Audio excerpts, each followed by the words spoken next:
Si vous vous êtes déjà promené le long des rivières ardéchoises, vous avez peut-être pu observer des branches rongées ou même des arbres sans écorce. Ce sont les indices de la présence du castor d'Europe, le plus gros rongeur du continent.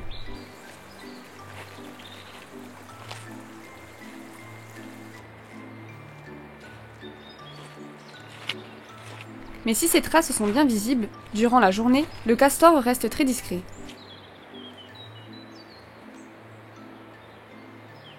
Il faut attendre la tombée de la nuit pour avoir la chance de le rencontrer et de l'observer.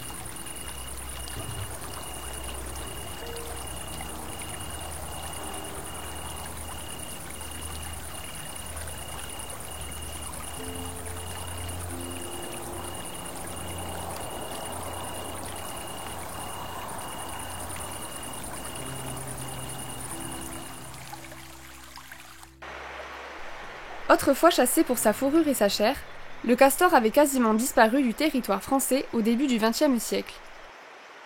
Seulement quelques dizaines d'individus avaient survécu dans la basse vallée du Rhône. En 1909, 3 départements interdisent la chasse du castor: le Gard, les Bouches-du-Rhône et le Vaucluse.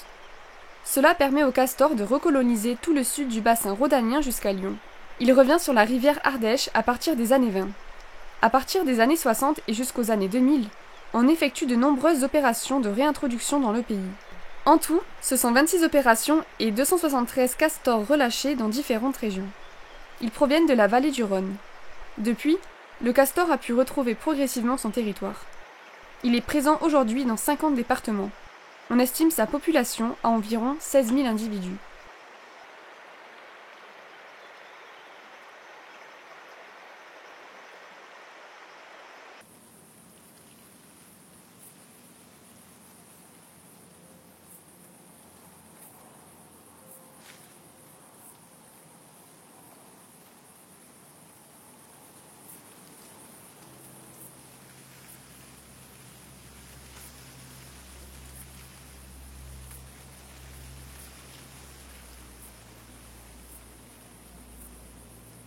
Le castor d'Europe pèse en moyenne 20 kg.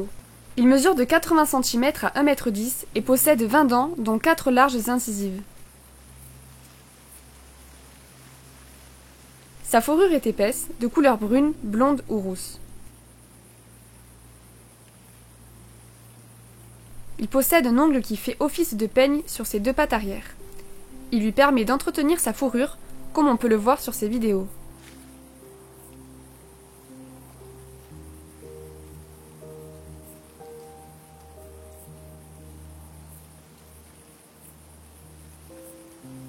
La toilette est importante pour que la fourrure reste en bon état et bien étanche. C'est aussi l'occasion d'un rapprochement entre les castors avec leurs partenaires et leurs petits.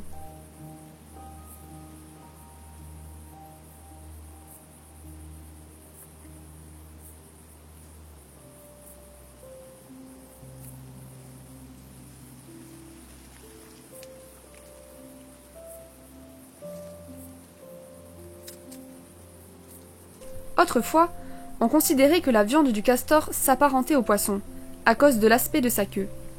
Celle-ci est recouverte d'écailles très dures.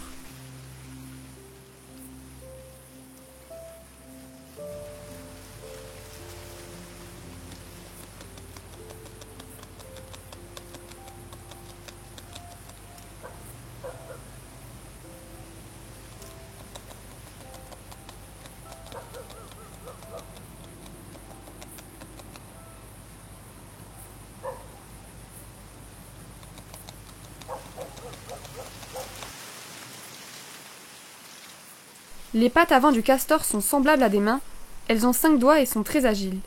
Les pattes arrière, quant à elles, sont palmées. Elles lui permettent de se propulser dans l'eau.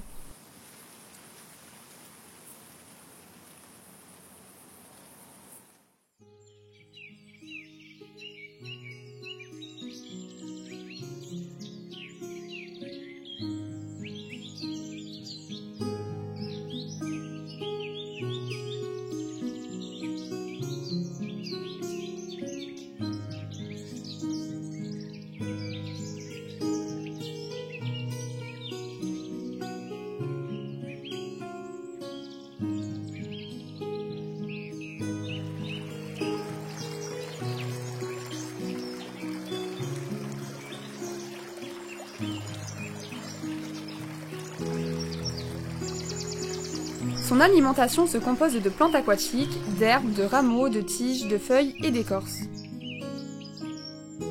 Il consomme les essences ligneuses à bois tendre comme les saules. Les branches coupées par le castor ont une forme de biseau ou de sablier que l'on pourrait presque confondre avec un travail humain.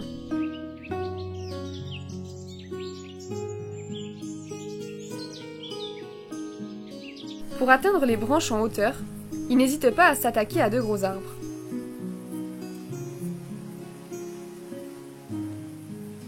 Il ronge les troncs jusqu'à abattre les arbres.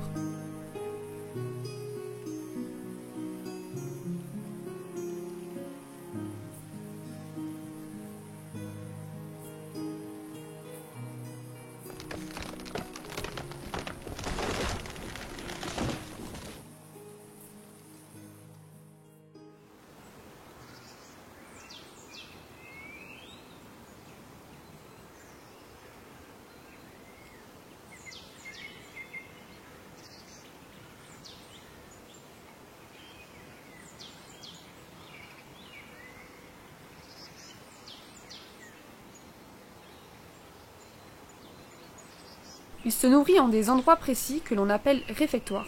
C'est là que l'on peut trouver des restes de repas.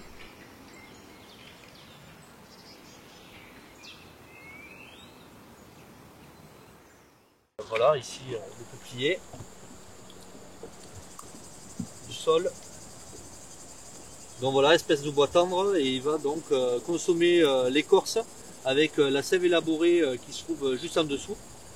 Donc on le voit bien sur ce rameau-là, avec une partie qui est totalement consommée et une partie encore où il reste l'écorce avec bien tout l'intérêt nutritif, la sève élaborée qui lui permet bien donc de se nourrir. C'est une espèce qui fait de la cachétrophie, c'est-à-dire que pour digérer la cellulose, eh bien en fait il va consommer, il va faire deux types de crottes, des crottes dures sèches et des crottes humides.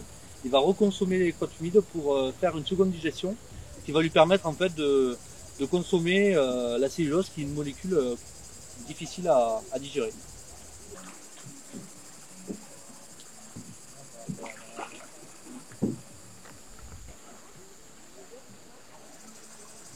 Donc là, voilà, on est sur une zone favorable pour que le castor puisse sortir de l'eau, récupère les branches des arbres à bois tendre, qui sont ici, on le voit, hein, très entretenus par le castor.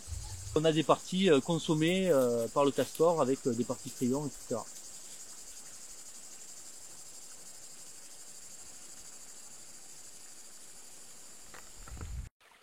Le castor vit dans des zones humides, il peut vivre sur des fleuves comme le Rhône, il peut vivre aussi sur des rivières comme l'Ardèche, le Chassezac, il peut vivre aussi sur des ruisseaux comme derrière moi, ou aussi sur des petits cours d'eau asséchés une partie de l'année.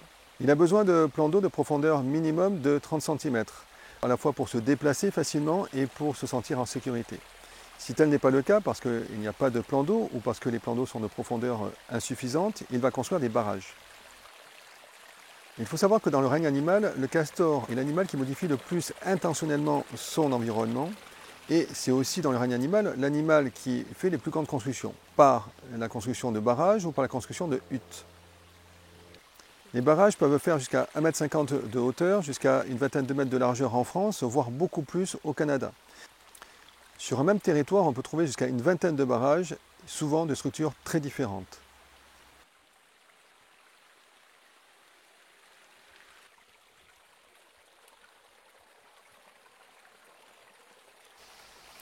Souvent, il va construire son barrage au niveau d'un plan d'eau préexistant, comme c'est le cas derrière moi.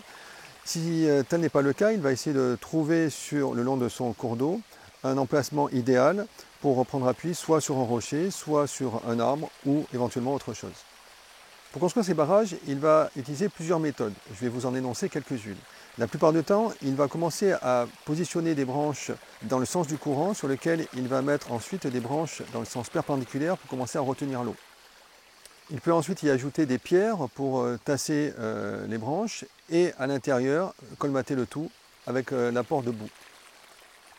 Il peut aussi édifier ces barrages qu'avec des pierres de grande dimension qu'il peut aller chercher jusqu'à une vingtaine de mètres.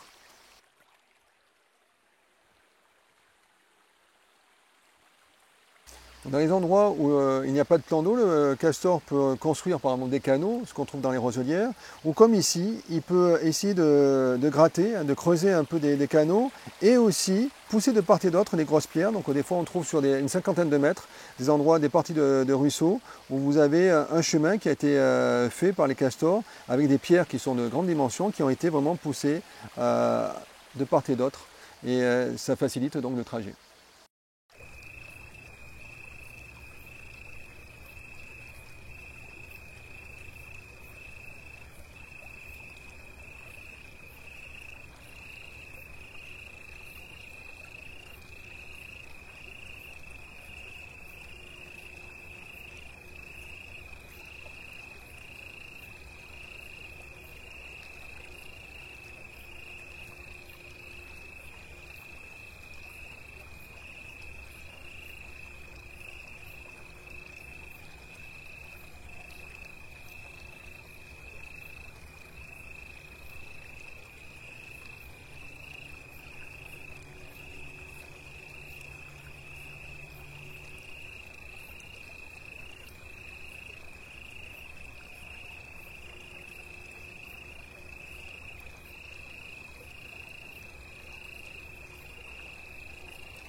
Lorsque l'eau de la rivière est riche en carbonate de calcium, la sédimentation peut transformer les barrages en travertins, aussi appelés tufs. Ces barrages sont transformés en roches par l'accumulation de sédiments calcaires.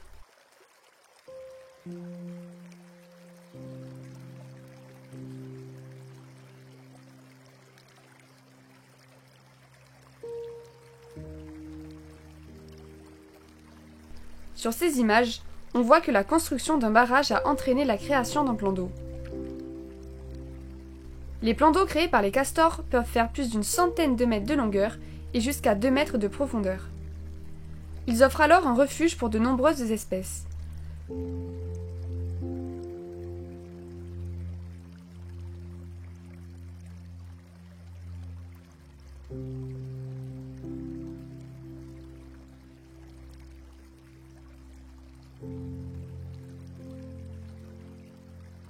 Le castor est une espèce parapluie.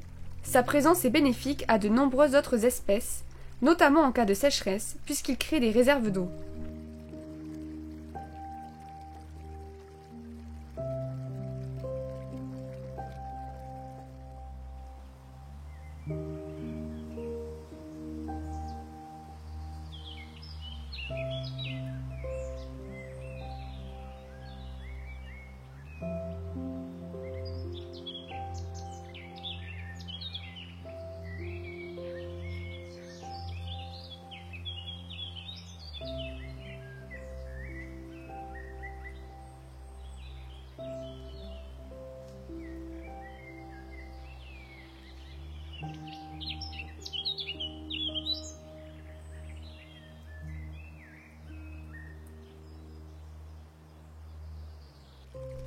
En créant des retenues d'eau, les castors favorisent également l'infiltration d'eau dans le sol.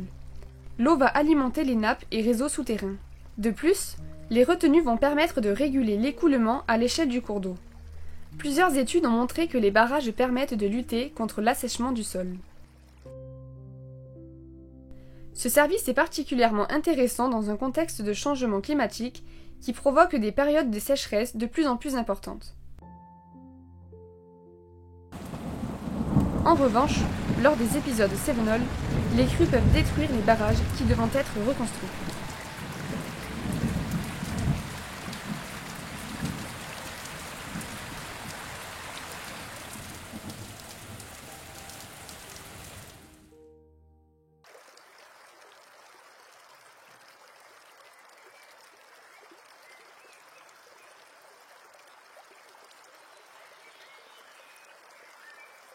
Le castor est très territorial.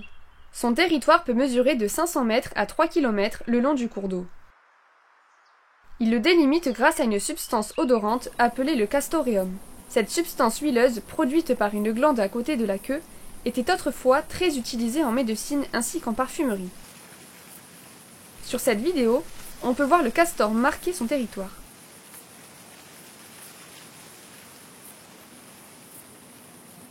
Il forme un monticule de sable et y dépose le castoreum. L'odeur permettra aux autres castors de l'identifier.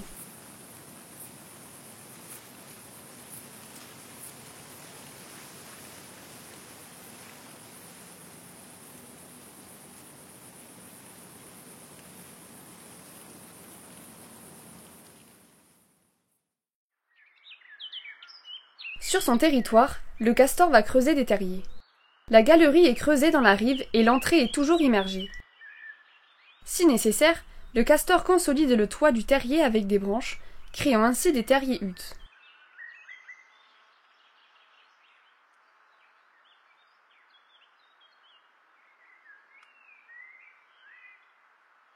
Le terrier est occupé par une famille de 5 à 6 castors en moyenne. La famille se compose d'un couple, des jeunes de l'année et des jeunes de l'année précédente.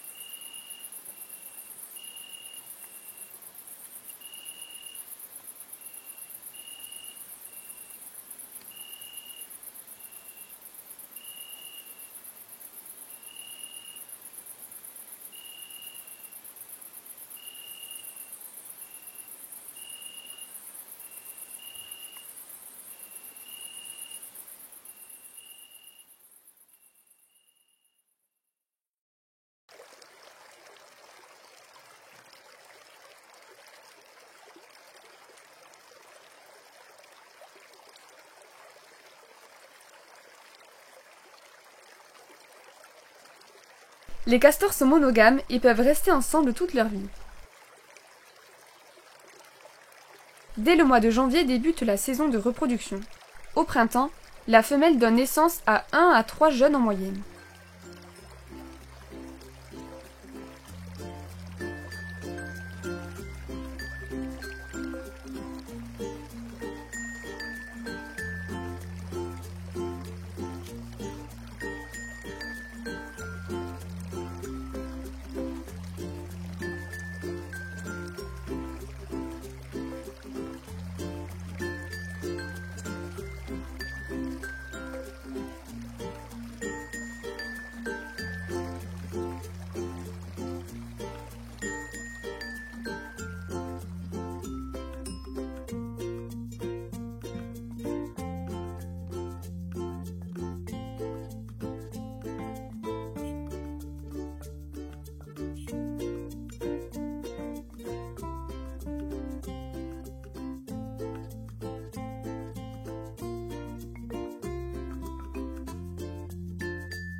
Les jeunes castors savent nager au bout de quelques heures.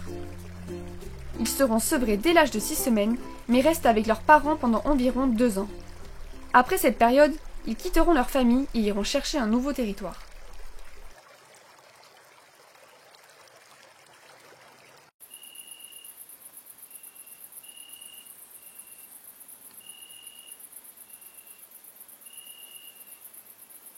Le castor adulte est principalement actif la nuit. Dès le crépuscule, il sort de son terrier et parcourt son territoire.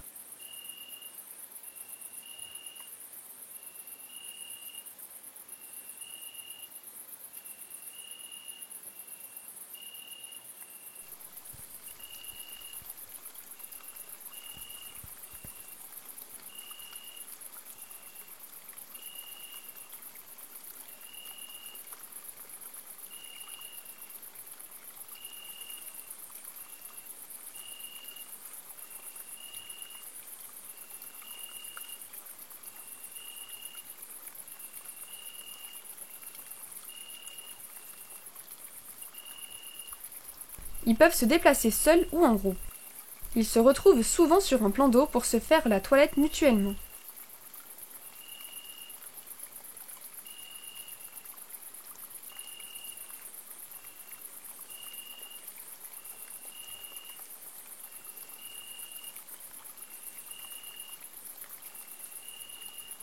La première partie de la nuit est consacrée à la recherche de nourriture.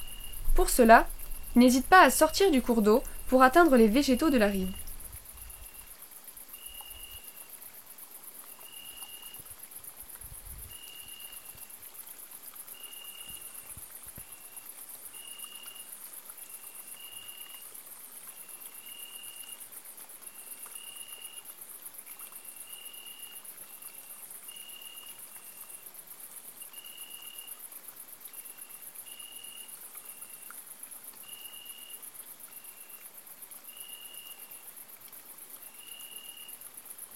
Une fois rassasié, le castor se consacre à la création des barrages ou à l'entretien des barrages déjà créés.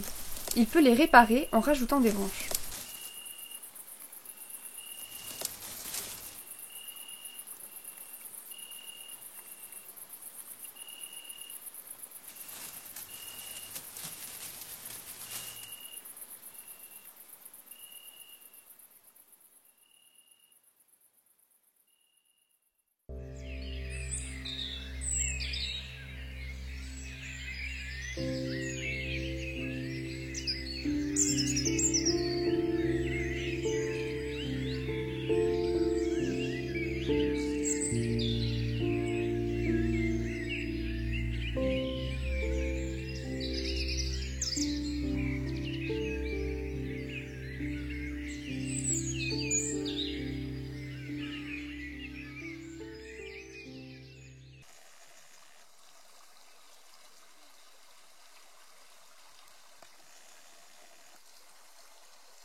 Le castor partage son territoire avec la loutre et le ragondin. Donc, le ragondin est une espèce exotique qui est arrivée il y a quelques dizaines d'années. Alors le ragondin et le castor, ça ne fait pas bon ménage, on va dire. Donc le castor et le ragondin peuvent vivre ensemble sur le Rhône, peuvent vivre ensemble aussi sur des grandes rivières. Mais par contre, sur des ruisseaux, c'est le castor qui est présent et pas le ragondin. Ils n'arrivent pas à cohabiter. Ensuite, le castor et la loutre. Alors la loutre est revenue en particulier en Ardèche, sur les cours d'eau ardéchois, il y a à peu près une vingtaine d'années, dans les années 2000. Et là, dans ce cas, il y a une cohabitation. Alors ils n'ont pas le même territoire. La loutre a des territoires qui font jusqu'à 40 km, donc on n'est pas du tout dans les mêmes dimensions. Et on s'aperçoit qu'il y a une cohabitation qui se fait. Malgré tout, il y a tout de même la loutre qui peut être un prédateur des jeunes castors, c'est ce qu'on observe dans nos études. Et donc on trouve aussi, en particulier sur les ruisseaux, le castor qui essaye de faire fuir les loutres. Et par contre, on a aussi observé des phénomènes qui n'étaient pas connus dans le monde, une loutre qui loge aussi dans une hutte où vit le castor. Et ça, c'est surprenant.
D'autres mammifères partagent le territoire du castor. Si celui-ci se sent menacé, il se sert de sa queue pour frapper l'eau et alerte ainsi ses congénères.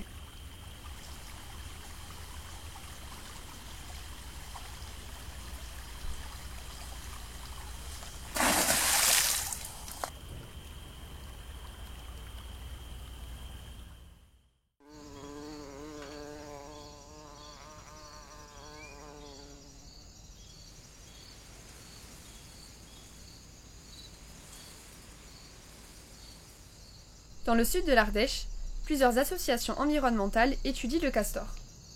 L'association Fiber Nature a été fondée en 2020 par des étudiants et passionnés de nature. Leur objectif est de faire découvrir et d'étudier la biodiversité en France.